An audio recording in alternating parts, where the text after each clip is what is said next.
मजदूरी नहीं मिली। 4 जगह गया, सबने मना कर दिया। लगता है अब पेट भरना भी मुश्किल हो रहा है। अब तुम ही बताओ मैं क्या करूं। काम ढूंढ ढूंढ के थक गया हूं। अब तो नींद में भी काम ढूंढ रहा होता है, नींद भी पूरी नहीं होती है। मैंने सुबह कहा था ठाकुर साहब के यहाँ चले जाते। सुना है उनके खेत में काम करने वालों की जरूरत है, शायद आपको वहाँ काम मिल जाता। भगवान से मेरी यही प्रार्थना है कि आपको अच्छी जगह पर काम मिल जाए। गया था वहां भी, कह रहे थे शामू तुम्हारे हाथ पैर में पहले जैसी ताकत नहीं रही। एक बूढ़े से क्या उम्मीद करें। इतना सुन के मेरे अंदर खून खोलने लगा और मुझे बहुत बुरा लगा। पापा मैं काम कर लूंगा, स्कूल के बाद खेत में हाथ बटा लूंगा। इससे आपकी मदद भी हो जाएगी और मुझ स्कूल जाने का भी समय मिल जाएगा। नहीं बेटा, अभी पढ़ाई ही पूरी करो। खेत में काम करना आसान नहीं। खेत में काम करने के लिए अभी तुम बहुत छोटे हो। मन लगाकर पढ़ाई करो ताकि तुम्हें मेरी तरह खेतों में काम न करना पड़े। बात तो ठीक है, मगर पेट की आग पढ़ाई नहीं देखती। घर में अनाज के नाम पर कुछ नहीं बचा। आज तो जैसे तैसे गुजारा कर लिया, कल क्या होगा। घर का सारा अनाज खत्म हो चुका है, अब तो भगवान भरोसे है। सलोनी, हर रोज मैं उम्मीद लेकर निकलता हूँ, पर खाली हाथ लौट कर आता हूँ। और क्या करूँ, मुझे कोई काम भी तो नहीं देता। कल सुबह गांव के ठाकुर से काम मांगूंगा, कुछ तो मिलेगा ही। ठाकुर साहब से? अरे पिछली बार भी तो टाल दिया था। उनका भरोसा मत करना, वो पहले काम करवा लेते हैं और फिर पैसा नहीं देते। क्या करूं, दूसरा कोई चारा ही नहीं दिखता। मेरे पास अब वही चारा है, मैं ठाकुर से मिलने जाता हूँ। क्या होता है? पापा आप कल ठाकुर जी से काम मांगने जाओ, और काम मिलता है तो सही, वरना जंगल से लकड़ियां काट के हम बाजार में बेचेंगे। फिर अगली सुबह होती रमल उठ जाता है। सुबह मोर और चकली की सुंदर आवाज सुने को मिलता है। पुराने कपड़े पहनकर खाली चोला लिए काम की तलाश में निकल पड़ा। आज तो कुछ ना कुछ करके ही लौटूंगा। मैं आज मेरे परिवार को कुछ अच्छा खाना मिल जाए, ऐसा कुछ काम मिल जाए तो बहुत अच्छा रहेगा।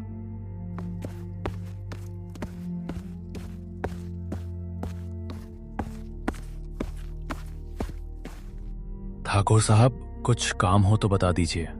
घर में भूख से बुरा हाल है।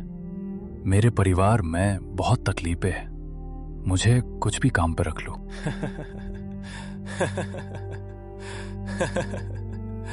रमल, अब तुमसे काम होगा। जवान लड़के चाहिए, बूढ़े से क्या होगा। तुम्हें पता तो है कि ठाकुर का काम बहुत ही हार्डवर्क वाला होता है। तुमसे हो पाए तो अच्छा है। खेत में थोड़ा सा काम बाकी है, जो काम पूरा करके आओ। जो तुमने काम कर दिया तो तुमको पैसे भी मिलेंगे और मेरे यहाँ तुम्हें काम पर रख लूंगा। आपका बहुत बहुत धन्यवाद ठाकुर जी। मैं आपका आभारी रहूंगा जो आपने मुझे काम पे रख लिया। मैं आपका ये एहसान जिंदगी भर नहीं भूलूंगा। लेकिन ठाकुर जी, मुझे कितने पैसे मिलेंगे और कब से मैं काम पर आऊं? तुम्हें सुबह से शाम तक काम करना होगा और तुम्हें 10 रुपए मिलेंगे, और आज से ही काम पर लग जाओ। लेकिन ठाकुर साहब, 10 रुपए तो बहुत कम दिहाड़ी है और 10 रुपए में पूरा दिन मजदूरी करना है।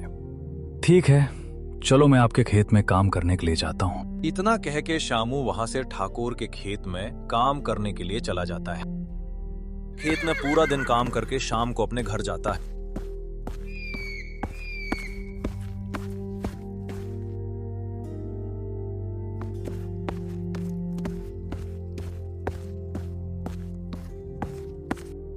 क्या हुआ, आज काम मिला कि नहीं? कब से मैं और छोटू आपका इंतजार कर रहे थे। हाँ सलोनी, ठाकुर के वहां काम मिल गया। ठाकुर के खेत में काम मिला है, कल भी सुबह जाना है।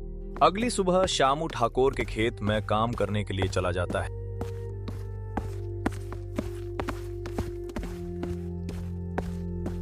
अगली सुबह शामू उत्साह से भरा ठाकुर के खेत में पहुंचता है, आंखों में उम्मीद की चमक। जैसे ही वो खेत के अंदर जाता है, देखता है कि वहां पहले से ही एक आदमी काम कर रहा है। अरे यहाँ कौन काम कर रहा है? ओ भाई, कौन हो तुम और यहाँ क्यों काम कर रहे हो? क्या काम है? दिखता नहीं मैं काम कर रहा हूँ। मेरा नाम शामू है। ठाकुर साहब ने कल मुझे ये काम पर रखा था। तुम यहाँ क्या कर रहे हो? मेरा नाम विराज है। ठाकुर साहब ने ही रखा है, सुबह से काम कर रहा हूँ। लेकिन उन्होंने तो मुझसे कहा था कि खेत में काम करना है। भाई मैं क्या करूँ, मुझे तो बस काम के लिए बुलाया गया है। तुम ठाकुर साहब से ही पूछ लो। शामू हैरान होकर इधर उधर देखता है। तभी ठाकुर साहब खेत में आते हैं। क्यों शामू, सुबह सुबह कैसे आना हुआ? साहब, आप ही ने तो कल कहा था कि खेत में काम कर देना। मैं तो उसके लिए आया हूं। ये तो कहा था, लेकिन अब काम की जरूरत नहीं, विराज को रख लिया है। मगर साहब, आपने मुझसे वादा किया था। मेरे घर में खाने को कुछ नहीं है। मेरी हालत देखिए, मेरे परिवार के बारे में सोचिए। आपके पास थोड़ी सी उम्मीद लेकर आया हो। अरे ज्यादा भावुक मत हो। विराज की पत्नी मेरी घरवाली की जान पहचान की है, इसीलिए इसे काम पर रख लिया। तुमसे ज्यादा भरोसेमंद है, मेरा काम अच्छे करेगा। अब तुम जाओ, तुम्हारी जरूरत नहीं है। लेकिन साहब, मैंने भी मेहनत की थी। कल पूरा दिन खून पसीना बहाया। अब आप मुझे इस तरह कैसे मना कर सकते हैं? मना करना था तो मुझे काम पर क्यों रखा? मेरी मेहनत के पैसे दे दो, फिर मैं चला जाता हूं। अरे भाई, जरूरत होगी तो बुला लेंगे, अभी तो कोई काम नहीं है। साहब, मेरे घर में 2 वक्त की रोटी भी नहीं है। बच्चे भूख से तड़प रहे हैं। मेरी कृपया मदद कर दीजिए, आपका भगवान भला करेगा। मेरे लिए सबकी भूख मिटाना जरूरी नहीं है, समझे? चलो अब यहां से, बेकार की बहस मत करो। साहब, सिर्फ एक पेट की खातिर आया हूं, किसी का हक नहीं मार रहा। आपने वादा किया था कि मैं तुम्हें मेरे खेत में काम पर रखा रहा हूं। मैंने कहा ना, अब जरूरत नहीं है। विराज को काम पर रख लिया है, बात खत्म। अब मेरा दिमाग मत खाओ। शामू, फिर अपने घर चलता।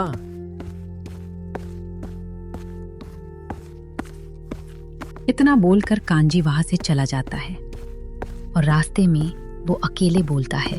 हे राम, ये कैसा समय आ गया है।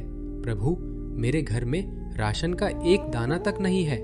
चलो, मैं और मेरी किंजल तो भूखे पेट रह लेंगे, लेकिन मेरे बेटे का क्या?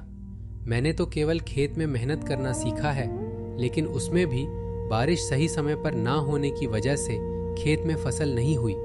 अब मेरे पास जमींदार से उधार पैसे लेने के अलावा कोई दूसरा रास्ता नहीं है। कांजी अपने गांव के जमींदार के पास जाता है। जमींदार भोपालाल बहुत शातिर और चालाक किस्म का इंसान है, जो हमेशा हर किसी को बेईमानी से लूटने के बारे में सोचता रहता है। अरे आओ कांजी, और बताओ कैसे आना है? क्या बताऊं जमींदार जी, बहुत खराब समय से गुजर रहा हूँ।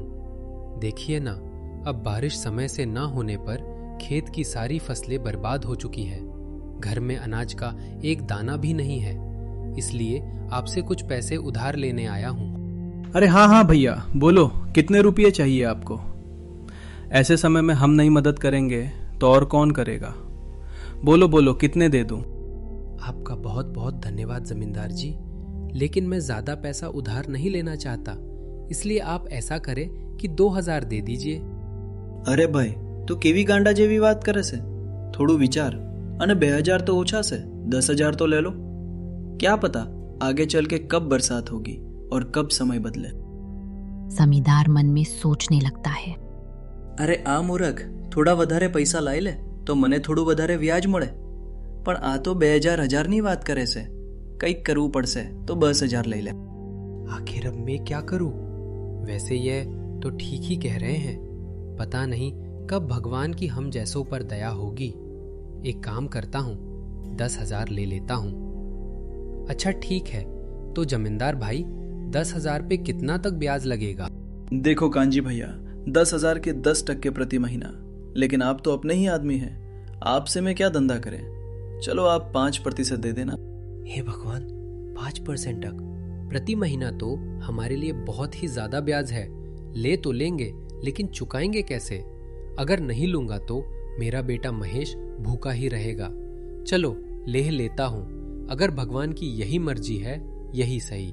अरे कांजी भैया, का हुआ क्या सोच रहे हैं? ब्याज के बारे में तो नहीं सोच रहे हैं? अरे कहीं चिंता नहीं, बात नहीं, तमे तो हमारा घर ना छो, आराम से चुकाइएगा। कहिए क्या कहते हैं? अच्छा ठीक है, दे दीजिए। इतना कह के महेश घर से निकल जाता है। भगवान, मैं जानता हूं कि हमारे खेत में थोड़ा भी फसल नहीं हुआ है और मेरे पिताजी सिर्फ मेरे लिए पैसों का इंतजाम किए हैं।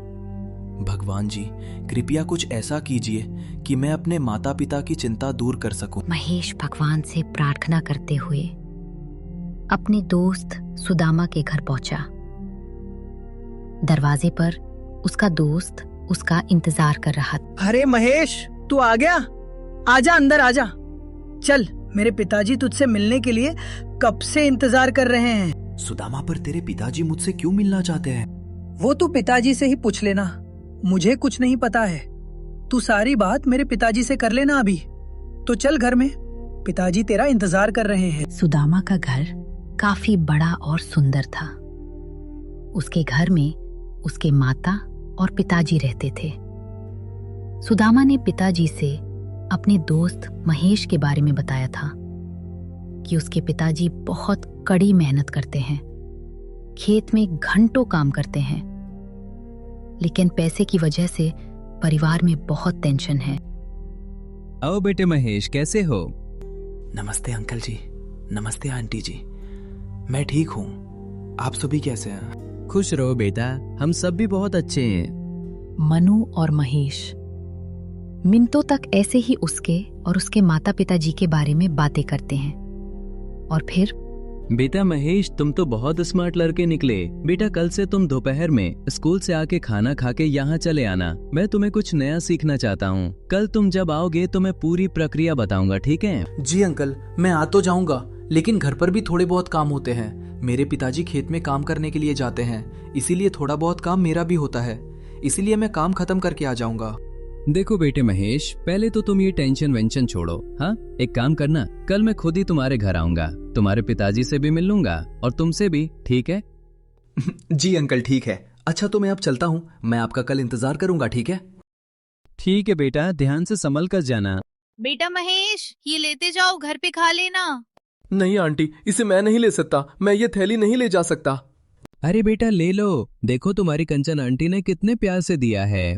महेश वो थैली ले लेता है, पर उसे समझ नहीं आता कि सुदामा के पिताजी उसके पिताजी से क्यों मिलना चाहते हैं। मनु अंकल तो बहुत अच्छे हैं, उन्होंने मुझसे कितने प्यार से बात की है। और आंटी भी बहुत अच्छी हैं, उन्होंने मेरा कितना ख्याल रखा। पर वो मेरे पिताजी से क्यों मिलना चाहते हैं?